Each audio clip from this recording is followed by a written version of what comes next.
No game for the Dodgers, so we get into a mailbag episode.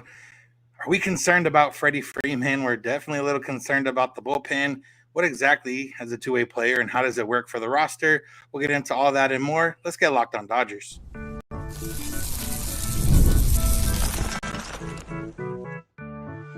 You are Locked On Dodgers, your daily Los Angeles Dodgers podcast. Part of the Locked On Podcast Network, your team every day.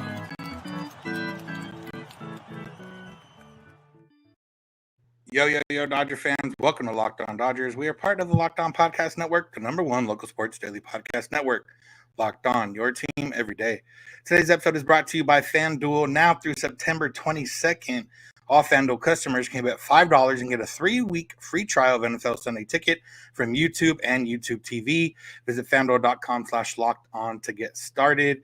This is the daily podcast covering the Los Angeles Dodgers, bringing you the smart fans' perspective on our boys in blue. You can find us where we get podcasts and on YouTube. All you got to do is search for Locked On Dodgers. And if you want to become an everydayer, that's someone that listens or watches every day, all you have to do is do that and make it easier on yourself by subscribing and be notified when episodes are ready or when we're going live, like we are here on Monday evening. If this is your first time listening, watching, welcome. My name is Vince Samperio, usually joined by a co-host, Jeff Snyder. Jeff and I are both lifelong Dodger fans that have covered the team for a decade now in a few different ways, writing about the team, being in the press box, being in the locker room, talking about the team, not just on this here podcast, but in other areas. But this podcast has been around. We've been doing it this is our 6th season now, so a long time. And we've talked a lot of Dodgers, and we're here to talk more Dodgers today. Jeff is actually on his way to Los Angeles right now. Looks like he is listening in from his car as he heads to LA to go to the Dodger game this week. So I'm handling it today with no game. It just made more sense, to get Jeff a night off. And no game, mailbag episode coming up. The Padres are playing. I believe they're winning right now, but again, the Dodgers control their own destiny. So we're not at the point yet where we need to worry too much about the other teams as long as the Dodgers continue to play the way they've been playing. And hopefully that's going to come up. But the first thing we're going to get into is Freddie Freeman. There wasn't we put out a call to our subtext followers. You can do that and join there, and go to joinsubtext.com/lockdowndodgers and ask for some questions. But we already had one segment in mind, and that's Freddie Freeman. And Freddie's a guy that we haven't really talked about too much since he came back from missing time to be with his child. And then we talked a little bit about him when he got hit on his finger and if there was any concern there.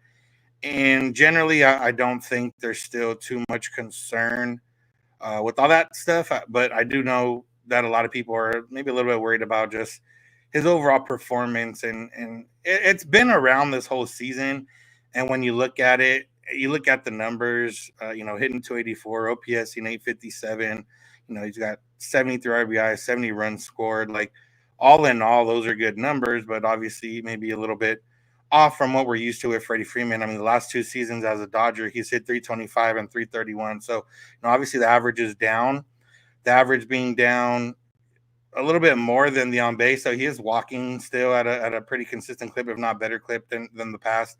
But the OPS is down over 100 points from last year and about 50, 60 points from his first year with the Dodgers. So obviously there are some struggles and maybe a little bit of concern about Freddie Freeman. And it's been a weird year for Freeman in general. I think it's, Father Time is undefeated, is like to say. I don't want to put that on it. I do think Freddie is fine in that department. He's getting up there in age, but nothing to be too concerned about. But, I think every time maybe he's gotten it going, something's happened, or he just hasn't felt comfortable at the plate. And I think where I really believe that part of him not being comfortable at the plate or comfortable with the swing is when he did come back from missing time with Max and everything that was going on with him. Is, one of the things Freddie did say in that return press conference was that he really likes his swing. He had been working in the cage, and, obviously there was a lot going on in his mind, but it was kind of, and I think we even put that thought together here, is, maybe this was good. He gets a little bit of a break. He, gets to get in there, have his swing and maybe priority switch a little bit. You're not so much worried about the day-to-day at bat to at bat when you have a lot of other things going on and you're, maybe a little bit more grateful to be there. Now, not saying that that's not what happened, but obviously, Freddie has had a tough week, a tough last 15 games, even going back the last 30 games. Like, his last 116 at bats, Freddie Freeman's hitting 241 with an OPS under 750. So it's been more than just a short time with Freddie struggling, and it's going back to, before he was even dealing with everything that was going on with his family. And, I don't have an answer as to what that is.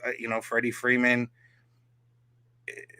he's a good hitter. He's always been a good hitter. So it's hard to, not kind of just say maybe it's just been off. And the other part with this that we always kind of mention is, we're at the point this year where Freddie Freeman's not going to have the stats and numbers that he's had in years past. Like, he's probably not going to get to 100 RBIs. He's probably not going to hit 320. He's probably not going to OPS, 977 like he did last year. He's not going to hit 60 doubles like he did last, or 59 doubles like he did last year. But he can only help the team moving forward. And right now, specifically, I think, the finger is probably bothering him a little bit.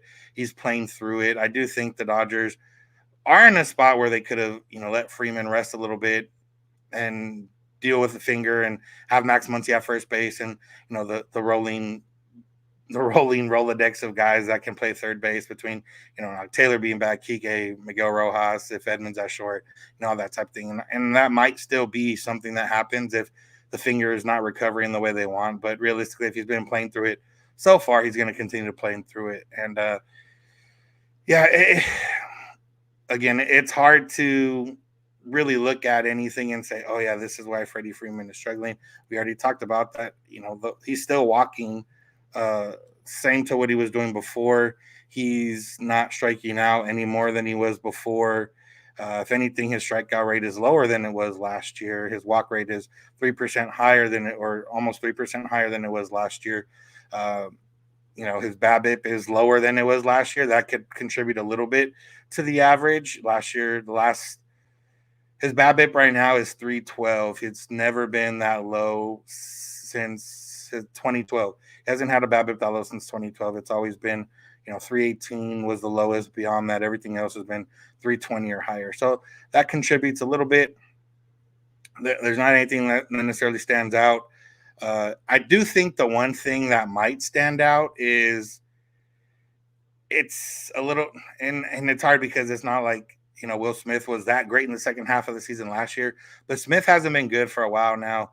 Now that, Taylor's mixing in there in the number 4 spot, but Taylor's a guy that you're not necessarily, Will Smith was a good enough hitter to where, you maybe want to attack Freddie a little bit more and give him more pitches in the zone, because you don't want to walk him to get to Will Smith, because Will Smith can do damage. I think that with Will Smith struggling and then now Taylor back there, a pitcher can realistically pitch around Freddie a little bit, or at least try to get him to chase a little bit more, because that the guy behind him is more likely to strike out or get out just based on everything that's happening. So, that's really what it comes down to. I think it's just a combination of, a little bit here and there, a little bit of guys behind him struggling. So maybe he's not getting the pitches that he was in years past, maybe a little bit of age catching up, and maybe just a little bit of bad luck with the BABIP being that low. So all the, combination of all that type of stuff is probably what makes the most sense. With the bat speed and everything else, we don't have the swing numbers from any other year, so we don't know if he's swinging a little bit slower or anything like that. But that data will continue to show up as we move forward, and maybe we'll see something there. Christopher here says that the finger affecting Freddie's exit velocity, grip strength matters for barreling balls. I would completely agree there, but it's also a matter of this has been going on longer than since Freddie hurt his finger. Over the last 30 games, 120 at bats or so, Freddie Freeman hasn't been an above average hitter, and or at least compared to what he's been in years past. So I think it matters. I don't think there's an impetus to move him down in the lineup or anything like that. I think the Dodgers are going to let him go through this and hope that his best baseball is ahead of him. And realistically, that's all that matters. If Freddie Freeman hits in October, what he did in August is not really going to matter at all. So that's what we're going to hope and see what happens. So there's a lot of questions that we got from our subtext followers, our Locked On Dodgers insiders. We're going to get into some of those. So make sure to keep it locked on Dodgers.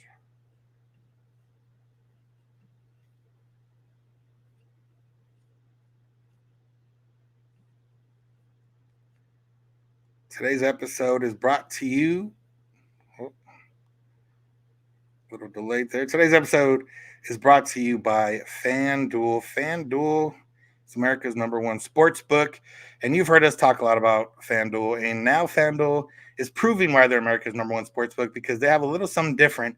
Because now, right now, through September 22nd, all FanDuel customers can bet $5 and get a 3-week free trial of NFL Sunday Ticket from YouTube and YouTube TV. That's right. You just have to bet any bet of at least $5. You get 3 weeks free of NFL Sunday Ticket from YouTube and YouTube TV. And then with the YouTube TV base plan, you'll be able to watch every regular season afternoon out-of-market game. All you need is a Google account and a current form of payment, and you can cancel anytime. Right now, football season is upon us. If you are into that and you want to watch and you don't have a way to watch, well, you get on FanDuel, you bet $5 and you get at least 3 weeks, and you can decide if you want to keep moving forward. So make sure to go to FanDuel.com/locked-on and download America's #1 sports book. Go do it now. Get your Sunday Ticket.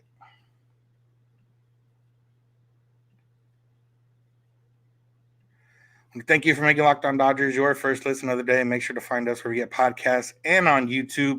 Make sure to subscribe and get notified when episodes are ready or when we're going live, like we are here on Monday evening. And remember, you can check out our pal Sully, Paul Francis Sullivan, on the Locked On MLB podcast. He is getting you through the dog days of summer. Although for the Dodgers, we're not really in the dog days because we're fighting for the division. But either way, he's getting you through the summertime, getting you ready for the MLB playoffs. Prepare for the Fall Classic with Sully, who has it all covered every single day on Locked On MLB. Available on YouTube or wherever you get your podcast. Part of the Locked On Podcast Network, your team every day.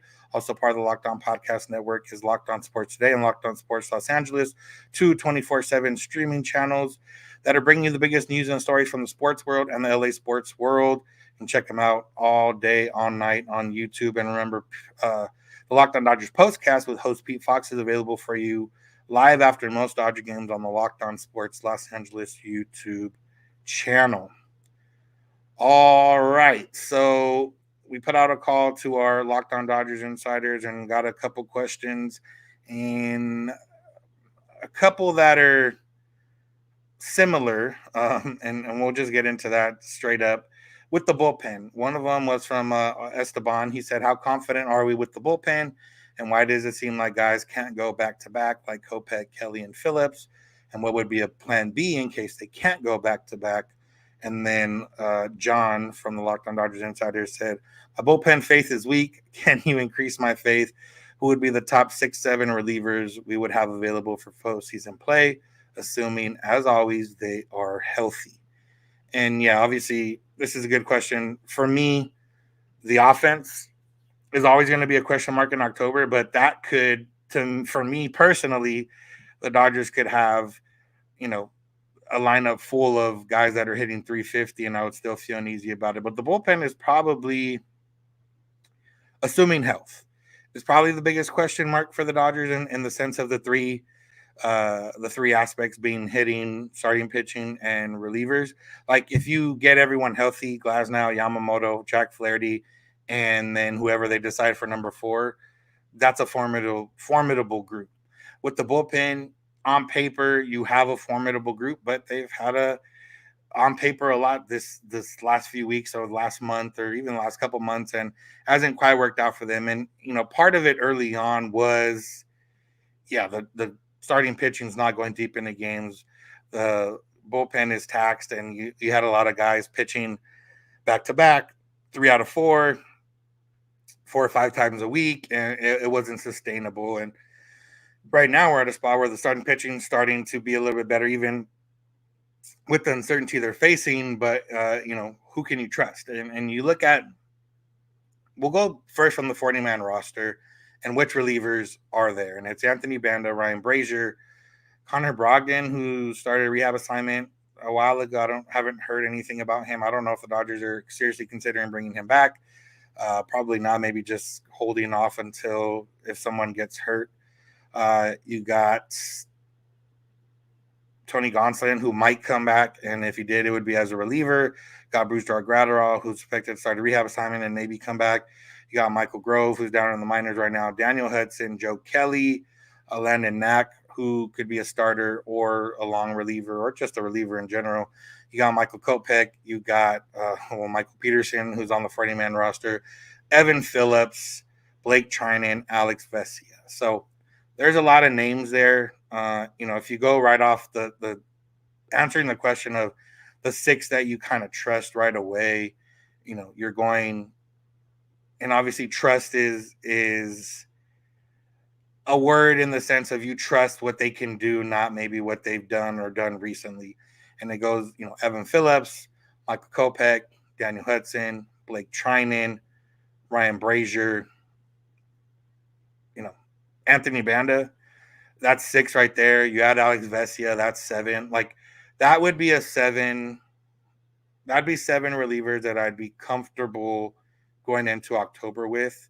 I'm not completely sold on Alex Vesia and some of these guys, as mentioned by one of the questions of maybe not being able to go back to back, is a legitimate question.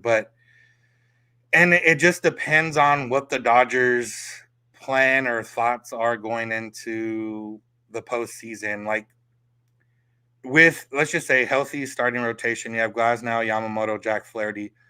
Those are three guys that you're comfortable with going through a lineup three times. Obviously, if they're struggling, they're not going to make it through three times through the lineup. But if not, pitching well enough, you're comfortable with them going through lineup three times, which gets you into the sixth inning, which means, you only maybe going to need 3 innings of coverage every night. And if you only need 3 innings of coverage every night, you can get by with some guys maybe not being able to go back to back, and you can try to work around that. It's not ideal, and realistically, I think once you get to the postseason, it won't be as much of an issue because right now, if a guy can't go back to back on August 26th, yeah, it's August 26th. I've played 100 plus baseball games. I've maybe pitched 40 to 50 times this year. It's 90 degrees or humid or whatever it is wherever we play. Like, he might just be tired, and I do think that is why the bye has its different questions in the sense of, should the Dodgers get a bye or should they play through, and maybe that's what sparks them. I think you take the bye any way you can, especially with the fact of these relievers and guys needing a little bit of a break and coming in. If you're coming in with 4 or 5 days of rest, rather than having to pitch through a 2 or 3 game series, and then if you win, okay, you have a day off, and then you start another 5-game series. That's not going to get it done with this type of bullpen because of the guys that and the age and everything else. So I think with those 7, you're solid. You're hoping Brusdar Graterol comes back and can be the Brusdar Graterol of the past. That adds another one, and realistically, that's 8 without me naming Joe Kelly. I mentioned on yesterday or whatever episode that I am fine with Joe Kelly not being on the postseason roster as it presently stands, with health. And I think that's the way it might be trending. Even if the Dodgers go 4 starters, 9 relievers, I'd take whoever doesn't make the starting rotation, whether it's Stone or Kershaw or Miller, maybe not Buehler, he hasn't shown it yet, but, Landon Knack, Jesse Robleski, like, I'd take all those guys as a long reliever over maybe seeing Joe Kelly. If you're going to go, 9 relievers, 4 starters type deal. And then you got, Michael Grove in 1 inning. Michael Grove, not terrible, but, I just don't think there's room for him now. But I do think there's a lot of guys before you get to Joe Kelly in terms of guys I trust right now. So It's obviously a big question mark, the bullpen, but those are the 6, 7 guys I would name. I don't know if it's increasing your faith. That's more based on you rather than me. I can present you the names. I can present you, a ton of numbers, but a ton of numbers on August 26th is not going to make you feel better about going into October. But I do feel confident in the bullpen of the guys I just named, and I do feel confident that if the Dodgers get the bye and they go into any playoff series with the rested bullpen, you know, and with the days off in that first round, like I think Michael Kopech, he'll be able to throw you back-to-back days. I do think Daniel Hudson will get to throw you back-to-back days. The added adrenaline, the little bit of rest, and the fact that it's the postseason, that's just the way it goes. So it's gonna and again, everything I just said right here could not matter in a week, 2 weeks, 3 weeks, 4 weeks. Like it's all health dependent, but health dependent. I'm very confident in this bullpen of having the right stuff. Then performing is a different question, but I do believe the right stuff, the right combination is there with this bullpen. So that's what I got there. So what is a two-way player? What does it mean for the roster, specifically more for next season? And just a little bit more talk on the starting rotation with the caveat again that we got a month to go and who really knows at this point. But we're going to get into that, so make sure to keep it locked on Dodgers. Today's episode is brought to you by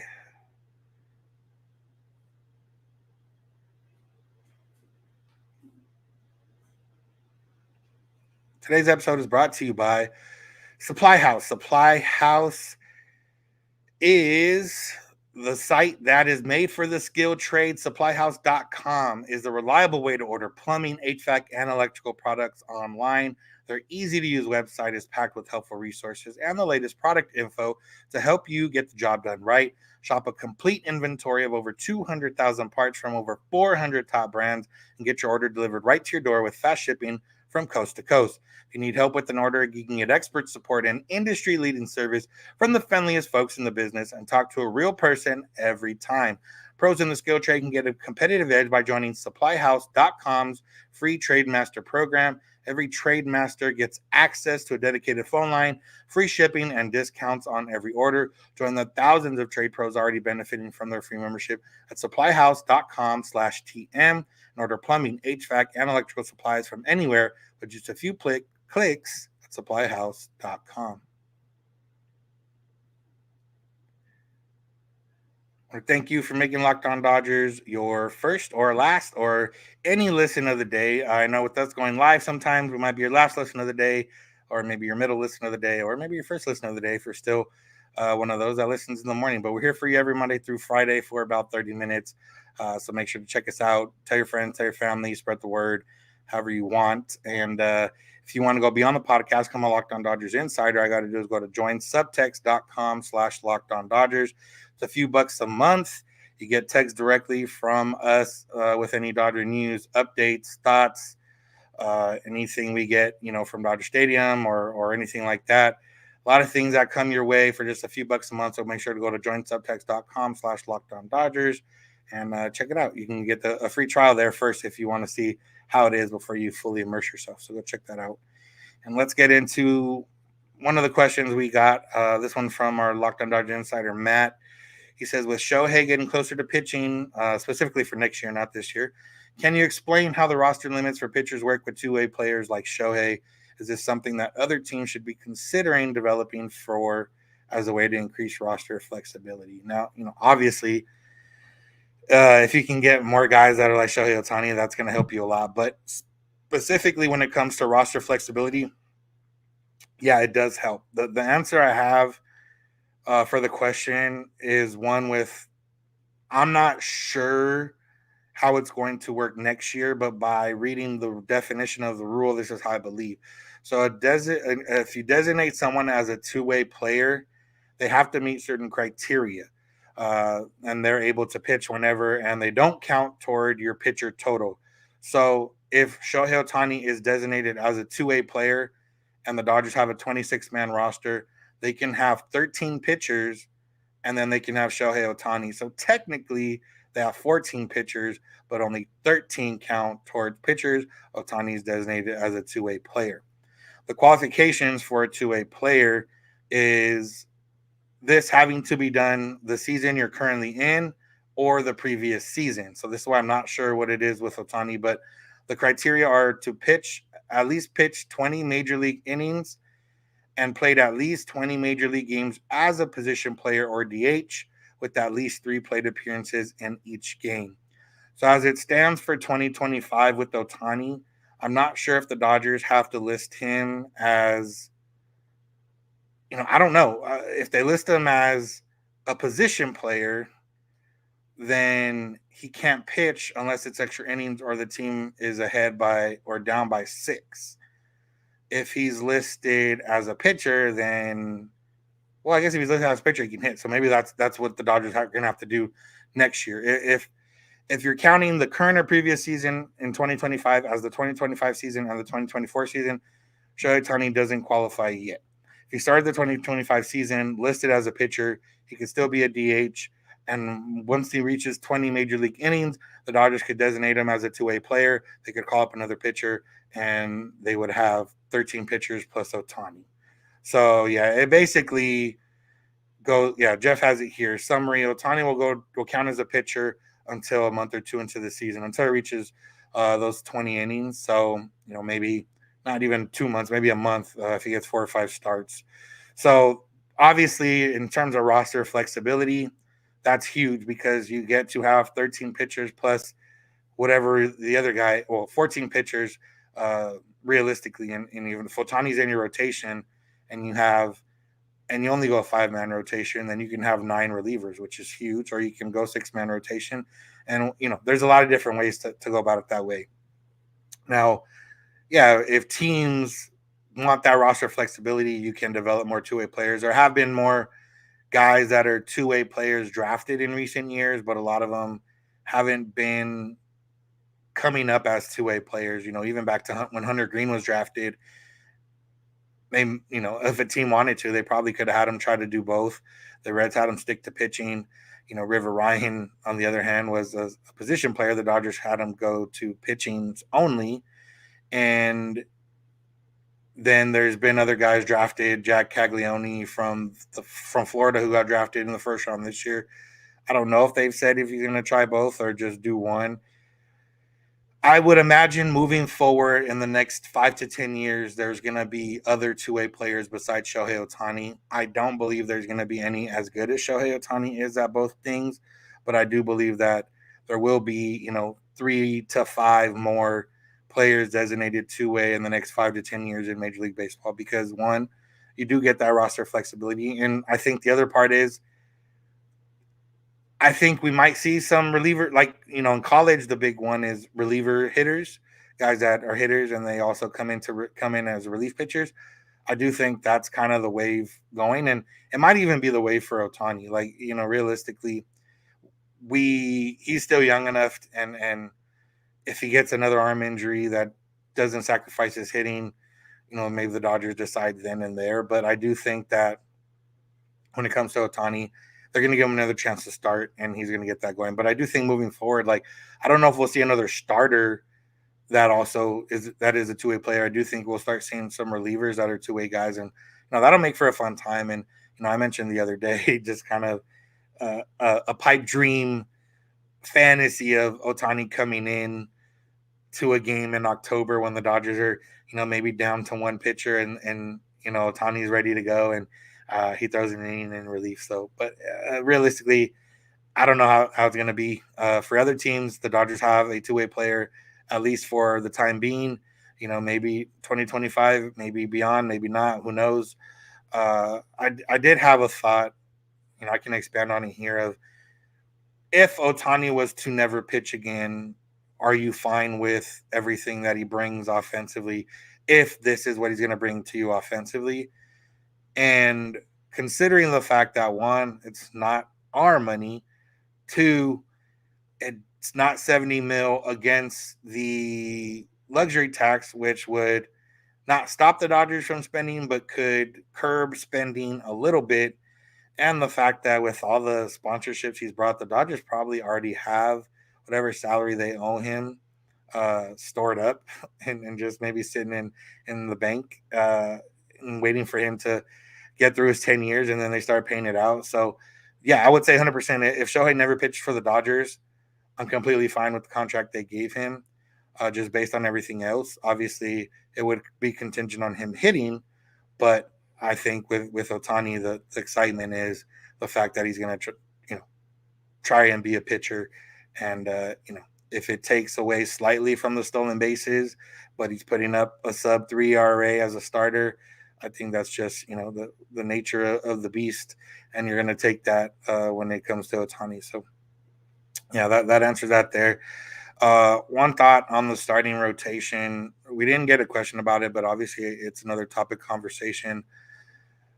If all is healthy as it presently stands, what would the rotation look like? I think it's Glasnow, Yamamoto, Flaherty, and Stone.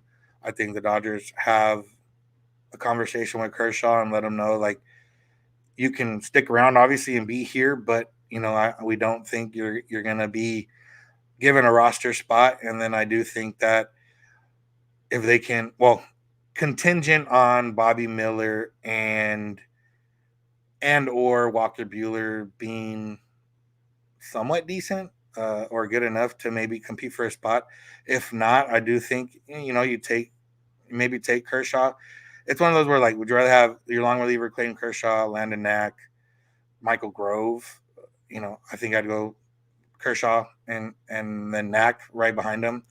I'm curious to see if they give Knack another start here soon. Just waiting for Glasnow to come back, waiting for Yamamoto to come back, and maybe trying to play some matchups here moving forward. One of the insiders, I forget who it was, did bring up the fact that I had mentioned flipping Walker Buehler and Flaherty gets you Flaherty starting against the D-backs and not Walker Buehler. I forget it's a wraparound series, so it's Friday, Saturday, Sunday, Monday. So if you go with the 5-man rotation, Walker Buehler would start for the Dodgers against the D-backs on Monday, but also Thursday starter is TBD. So if they go with the bullpen game or call someone up to throw, that kind of fix all that type of stuff. So we'll see what happens. There's obviously a lot of time before all that, but we'll just have to ride this wave. I want to note that we did have one reply in the call for questions, and it said, I had a lot of burning questions a few weeks ago, not so much now. I'm just enjoying the ball that they're playing and the playoff atmosphere that's coming with a lot of these nights. And yeah, with the Orioles in town coming up this week, with the Dodgers going to Arizona this weekend, it's definitely going to feel like playoff baseball for the next week or so, and maybe even more depending how everything goes. The Dodgers, hold the lead, control the destiny. If they can at least split that series with the D-backs, they're sitting pretty with a month to go. But again, as we say a lot on here, we'll just have to wait and see. So that's going to do it for today's episode. Thank you all for listening. Thank you for making Locked On Dodgers your first listen of the day. Make sure to find us where we get podcasts and on YouTube. You can subscribe and get notified when episodes are ready or when we go live like we are here right now. Remember, you can check out our pal Sully with the Locked On MLB podcast for your second listen of the day or another listen in your day. You can check out that description in our link in the description. You can go beyond the podcast, become a Locked On Dodgers insider at joinsubtext.com/LockedOnDodgers. A few bucks a month, get text directly from us with any breaking news or updates or comments or anything like that. You can also text us if you have any questions, comments, or thoughts. You can check out Locked On Sports Today or Locked On Sports Los Angeles, 2 24/7 streaming channels from the Locked On Podcast Network, bringing the biggest news and stories from the sports world and the LA sports world. The Locked On Dodgers postcast with host Pete Fox is available on the Locked On Sports Los Angeles YouTube channel after most Dodger games. You can find us on social media, Twitter, Instagram, and TikTok at Locked On Dodgers. Much more active on there these days, so make sure to go check that out. Jeff's on Twitter at Snydog. I'm at Vincent91. You can DM us with any questions or comments. You can also send those via email, LockedOnDodgers@gmail.com, or send us a voicemail text at 323-863-5625. We're here every weekday morning, and we hope you'll be here with us. When you get in your car, if you're at home, tear your smart device, play podcast, Locked On Dodgers. And remember, you don't have to agree. You just have to listen. Have a good one.